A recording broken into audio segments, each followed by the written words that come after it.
Hey guys, what's going on? Darren here from the Strategy Cantina, and today I'll be breaking down the Battle of Yavin.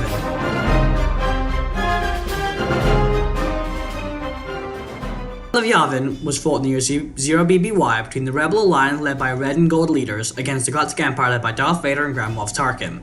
The Rebels lost. The first Death Star would destroy Yavin 4 and the Rebel High Command, effectively destroying the fledgling rebellion before it got started. After the Death Star entered the system, the Rebels launched 30 fighters into the air, consisting of Red Squadron made up of X-Wings and Gold Squadron made up of Y-Wings.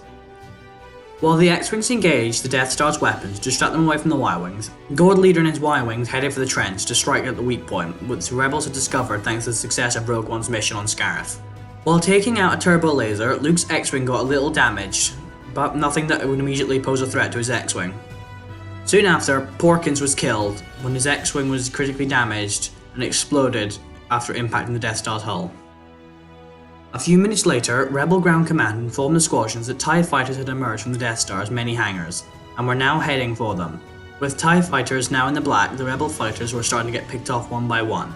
Soon after, Darth Vader emerged with 2 TIE fighters flying escort with him. At this point, Luke was being relentlessly chased by a TIE fighter until Wedge Antilles saved him. At this moment, Gold Squadron began their attack run on the exhaust port, but all Y-Wings but one who had been critically damaged and had not entered the trench were destroyed by Vader.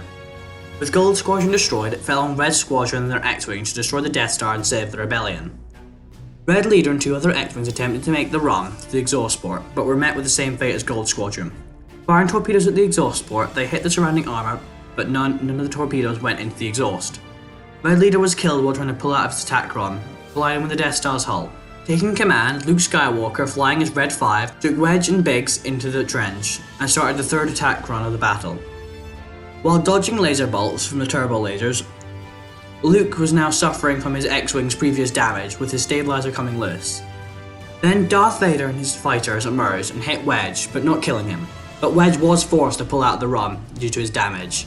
Sadly, Biggs was not as lucky, as he was hit and killed by Vader, leaving only Luke on the trench run, at the mercy of Vader and his TIEs. Obi-Wan, being the best backseat driver in history, told Luke to not trust the computer and use the Force to maneuver the torpedoes down into the exhaust port, which was located on the hull of the Death Star. But during the run, R2-D2 was hit, disabling him. By now, the Death Star was in range of Yavin 4, and Grand Moff Tarkin gave the order to fire. Darth Vader had Luke dead to rights, but before he could kill Luke, dooming the rebels, Han Solo emerged with the Millennium Falcon from out of absolutely nowhere, where previously he'd fled the battle before it started. He destroyed the 2 TIE fighters and disabled Vader's TIE fighter. Luke then fired his torpedoes, destroyed the Death Star, and saved from the rebellion. The Battle of Yavin was the biggest victory the Rebel Alliance had ever had over the Galactic Empire, and its result would bring many more people into the rebellion's ranks. Well guys, I hope you enjoyed the video and the breakdown of Battle of Yavin. I do apologize for using more of the movie footage and less of my graphics, but with purely fire battles it's kinda hard to get a scope with this graphics, so apologies for that. But anyway, join me next Sunday for the next battle breakdown. Goodbye everyone.